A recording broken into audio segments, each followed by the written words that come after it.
ओम शांति। आज की मुरली है 20/2/2025। बाबा ने कहा, मीठे बच्चे, अब विकारों का दान दो तो ग्रहण उतर जाए और यह तमो प्रधान दुनिया सतो प्रधान बने। आज का प्रश्न, तुम बच्चों को किस बात से कभी भी तंग नहीं होना चाहिए? उत्तर, तुम्हें अपनी लाइफ जीवन से कभी भी तंग नहीं होना चाहिए, क्योंकि यह हीरे जैसा जन्म गाया हुआ है, इसलिए संभाल भी करनी है। तंदुरुस्त होंगे तो नाले सुनते रहेंगे। यहाँ जितना दिन जिएंगे कमाई होती रहेगी, हिसाब किताब चुकतू होता रहेगा। आज का गीत है ओम नमो शिवाय। ओम शांति। आज गुरुवार है, तुम बच्चे कहेंगे सत्य गुरुवार, क्योंकि सतयुग की स्थापना करने वाला भी है। सत्यनारायण की कथा भी सुनाते हैं। प्रैक्टिकल में नर से नारायण बनाते हैं। गाया भी जाता है सर्व की सद्गति दाता। फिर वृक्षपति भी है। यह मनुष्य सृष्टि का झाड़ है, जिसको कल्प वृक्ष कहते हैं। कल्प कल्प अर्थात 5000 वर्ष बाद फिर से हूबहू रिपीट होगा। झाड़ भी रिपीट होगा ना। फूल 6 मास निकलते हैं, फिर माली लोग जड़ निकाल रख देते हैं, फिर लगाते हैं तो फूल निकल पड़ते हैं। अब यह तो बच्चे जानते हैं, बाप की जयंती भी आधा कल्प मनाते हैं, आधा कल्प भूल जाते हैं। भक्ति मार्ग में आधा कल्प याद करते, बाबा कब आ करके गार्डन ऑफ फ्लावर्स स्थापन करेंगे। दशाएं तो बहुत होती है ना। बृहस्पति की दशा भी है, उतरती कला की भी दशाएं होती है। इस समय भारत पर राहु का ग्रहण बैठा हुआ है। चंद्रमा को भी जब ग्रहण लगता है तो पुकारते हैं, दे दान तो छूटे ग्रहण। अब बाप भी कहते हैं, यह 5 विकारों का दान दे दो तो छूटे ग्रहण। अभी सारी सृष्टि पर ग्रहण लगा हुआ है, 5 तत्वों पर भी ग्रहण लगा हुआ है, क्योंकि तमो प्रधान है। हर चीज़ नई फिर पुरानी जरूर होती है। नई को सतो प्रधान, पुरानी को तमो प्रधान कहेंगे। छोटे बच्चों को भी सतो प्रधान महात्मा से भी ऊंच गिना जाता है, क्योंकि उनमें 5 विकार नहीं हैं। भक्ति तो सन्यासी भी छोटेपन में करते हैं। जैसे राम तीर्थ श्री कृष्ण का पुजारी था, फिर जब सन्यास लिया तो पूजा खलास। सृष्टि पर पवित्रता भी चाहिए ना। भारत पहले सबसे पवित्र था, फिर जब देवताएं वाम मार्ग में जाते हैं तो फिर अर्थ के आदि में सब स्वर्ग की सामग्री, सोने के महल आदि खलास हो जाते हैं। फिर नए सिरे बनने शुरू होते हैं। डिस्ट्रक्शन जरूर होता है, उपद्रव होते हैं। जब रावण राज्य शुरू होता है, इस समय सब पतित हैं। सतयुग में देवताएं राज्य करते थे। असुरों और देवताओं की युद्ध दिखाई है, परंतु देवताएं तो होते ही हैं सतयुग में। वहाँ लड़ाई हो कैसे सकती? संगम पर तो देवताएं होते नहीं। तुम्हारा नाम ही है पांडव कौरव की भी लड़ाई होती नहीं। यह सब है गपोड़े। कितना बड़ा झाड़ है, कितने अथाह पत्ते हैं, उनका हिसाब थोड़ी कोई निकाल सकते हैं। संगम पर तो देवताएं होते नहीं। बाप बैठ आत्माओं को समझाते हैं, आत्मा ही सुनकर कान हिलाती है। हम आत्मा है, बाबा हमको पढ़ाते हैं या पक्का करना है। बाप हमें पति से पावन बनाते हैं। आत्मा में ही अच्छे व बुरे संस्कार होते हैं ना। आत्मा आर्गन्स द्वारा कहती है, हमको बाबा पढ़ाते हैं। बाप कहते हैं हमको भी आर्गन्स चाहिए, जिससे समझाऊं। आत्मा को खुशी होती है, बाबा हर 5000 वर्ष बाद आते हैं हमको सुनाने। तुम तो सामने बैठे हो ना, मधुबन की महिमा है। आत्माओं का बाप तो वह है ना, सब उनको बुलाते हैं। तुमको यहाँ सम्मुख बैठने में मज़ा आता है, परंतु यहाँ सब तो रह नहीं सकते। अपनी कारोबार सर्विस आदि को भी देखना है। आत्माएं सागर के पास आती हैं, धारण कर फिर जाए औरों को सुनाना है, नहीं तो औरों का कल्याण कैसे करेंगे। योगी और ज्ञानी तो आत्मा को शौक रहता है, हम जाकर औरों को भी समझाएं। अब शिव जयंती मनाई जाती है ना। भगवानुवाच है, भगवानुवाच श्री कृष्ण के लिए नहीं कह सकते, वह तो है दैवी गुण वाला मनुष्य। डिटीजियम कहा जाता है। अब बच्चे यह तो समझ गए हैं कि अभी देवी देवता धर्म नहीं है, स्थापना हो रही है। तुम ऐसे नहीं कहेंगे कि हम अभी देवी देवता धर्म के हैं, नहीं, अभी तुम ब्राह्मण धर्म के हो, देवी देवता धर्म के बन रहे हो। देवताओं का परछाया इस पतित सृष्टि पर नहीं पड़ सकता, इसमें देवताएं आ न सके। तुम्हारे लिए नई दुनिया चाहिए। लक्ष्मी की भी पूजा करते हैं तो घर की कितनी सफाई कर देते हैं, अब इस सृष्टि की भी कितनी सफाई होनी है। सारी पुरानी दुनिया ही ख़त्म हो जानी है। लक्ष्मी से मनुष्य धन ही मांगते हैं। लक्ष्मी बड़ी या जगदम्बा बड़ी? अम्बा के मंदिर भी बहुत हैं। मनुष्य को कुछ भी पता नहीं। तुम समझते हो लक्ष्मी तो स्वर्ग की मालिक, और जगदम्बा जिसको सरस्वती भी कहते हैं वही जगदम्बा फिर यह लक्ष्मी बनती है। तुम्हारा पद ऊंच है, देवताओं का पद कम है। ऊंच से ऊंच ब्राह्मण चोटी है ना, तुम हो सबसे ऊंच। तुम्हारी महिमा है सरस्वती जगदम्बा। उनसे क्या मिलता है? सृष्टि की बादशाही।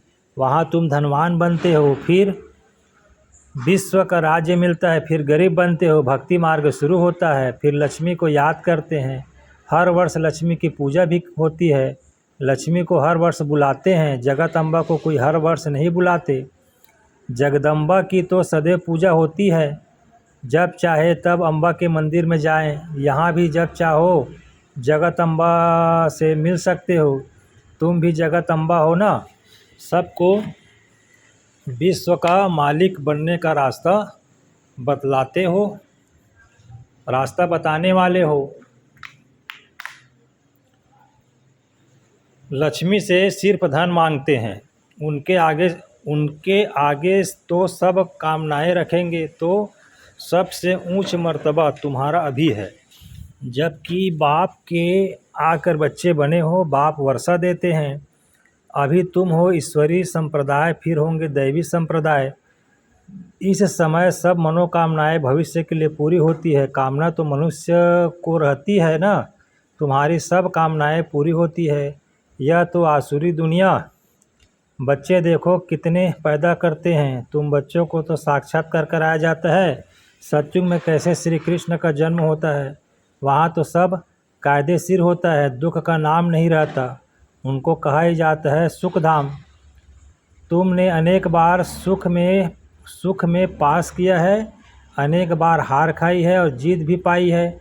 अभी स्मृति आई है कि हमको बाबा पढ़ाते हैं, स्कूल में नॉलेज पढ़ते हैं, साथ साथ मैनर्स भी सीखते हैं ना। वहाँ कोई इन लक्ष्मी नारायण जैसे मैनर्स नहीं सीखते। अभी तुम दैवी गुण धारण करते हो, महिमा भी उनकी ही गाते हैं, सर्वगुण संपन्न।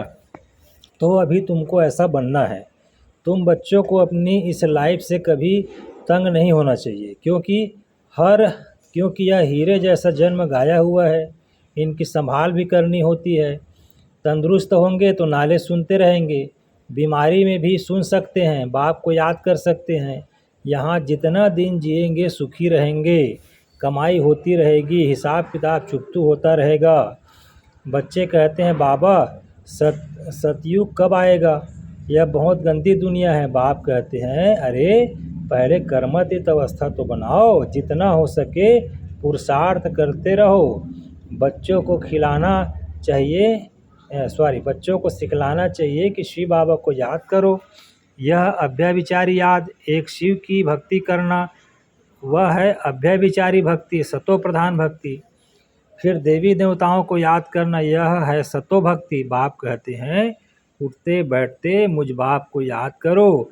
बच्चे ही बुलाते हैं हे पतित पावन लिबरेटर, हे गाइड। हम आत्मा ने कहा ना।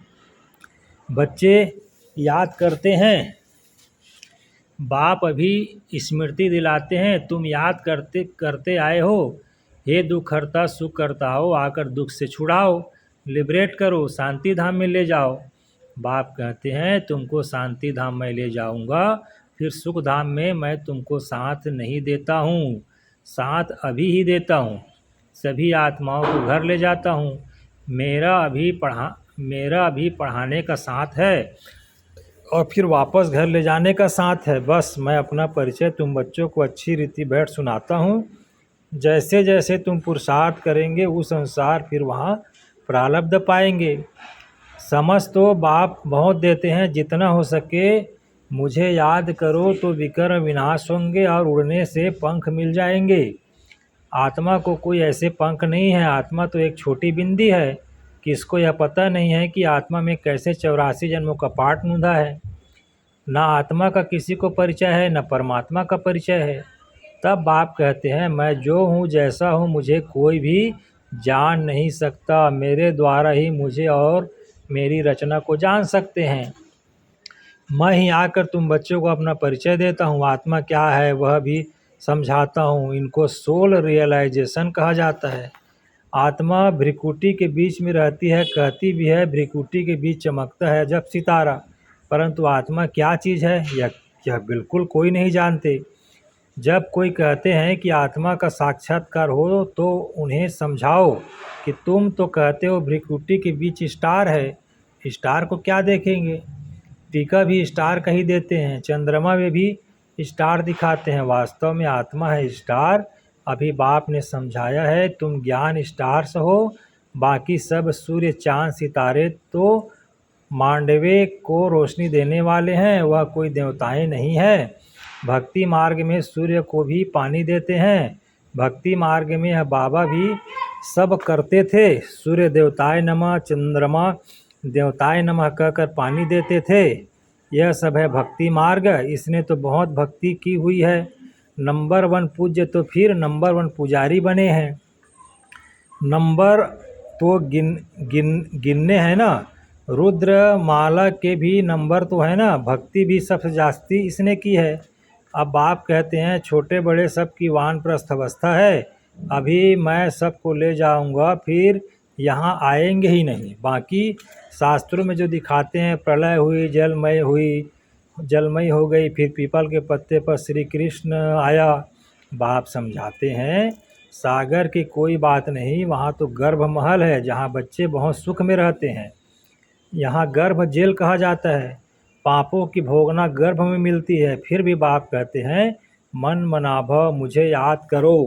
प्रदर्शनी में कोई पूछते हैं सीढ़ी में और कोई धर्म क्यों नहीं दिखाए हैं, बोलो औरों के 84 जन्म तो है नहीं, सब धर्म झाड़ में दिखाए हैं, उससे तुम अपना हिसाब निकालो कि कितने जन्म लिए होंगे। हमको तो सीढ़ी 84 जन्मों की दिखाई है, बाकी सब चक्र में और झाड़ में दिखाए हैं। इसमें सब बातें समाई हैं। नक्शा देखने की बुद्धि में आ जाता है ना, लंदन कहाँ है, फलाना शहर कहाँ है। बाप कितना सहज कर समझाते हैं, सभी को यही बताओ कि 84 का चक्र ऐसे फिरता है। अभी तमो प्रधान से सतो प्रधान बनना है तो बेहद के बाप को याद करो तो तुम पावन बन जाएंगे और फिर पावन दुनिया में चले जाएंगे। कोई तकलीफ की बात नहीं, जितना समय मिले बाप को याद करो तो पक्की टेव पड़ जाएगी। बाप की याद में तुम दिल्ली तक पैदल जाओ तो भी थकावट नहीं होगी। सच्ची याद होगी तो देह का भान टूट जाएगा, फिर थकावट हो नहीं सकती। पिछाड़ी में आने वाले और ही याद में तीखे जाएंगे। अच्छा जी, मीठे मीठे सिक्के लदे बच्चों प्रति माता पिता बाप दादा का याद प्यार और गुड मॉर्निंग। रूहानी बाप की रूहानी बच्चों को नमस्ते, और हम रूहानी बच्चों का भी रूहानी माता पिता बाप दादा को याद प्यार गुड मॉर्निंग नमस्ते बाबा नमस्ते। धारणा के लिए मुख्य सार है, पहला है एक बाप की अभ्य विचारी याद में रह देह भान को खत्म करना है, अपनी कर्मतीत अवस्था बनाने का पुरुषार्थ करना है। इस शरीर में रहते अविनाशी कमाई जमा करनी है। बाबा ने कहा इस शरीर में रहते अविनाशी कमाई जमा करनी है। दूसरा पॉइंट, ज्ञानी तो आत्मा बन औरों की सर्विस करनी है। बाप से जो सुना है उसे धारण कर दूसरों को सुनाना है। 5 विकारों का दान दे राहु के ग्रहण से मुक्त होना है। 5 विकारों का दान दे राहु के ग्रहण से मुक्त होना है। वरदान, एक मत और एक रस अवस्था द्वारा धरणी को फलदायक बनाने वाले हिम्मतवान भाव। बाबा ने कहा एक मत और एक रस अवस्था द्वारा धरनी को फलदायक बनाने वाले हिम्मतवान भव। जब आप बच्चे हिम्मतवान बनकर संगठन में एक मत और एक रस अवस्था में रहते व एक ही कार्य में लग जाते हो तो स्वयं भी सदा प्रफुल्लित रहते हो और धरनी को भी फलदायक बनाते हो। जैसे आजकल साइंस द्वारा अभी बीज डाला, अभी फल निकला, ऐसे ही साइलेंस के बल से सहज और तीव्र गति से प्रत्यक्षता देखेंगे।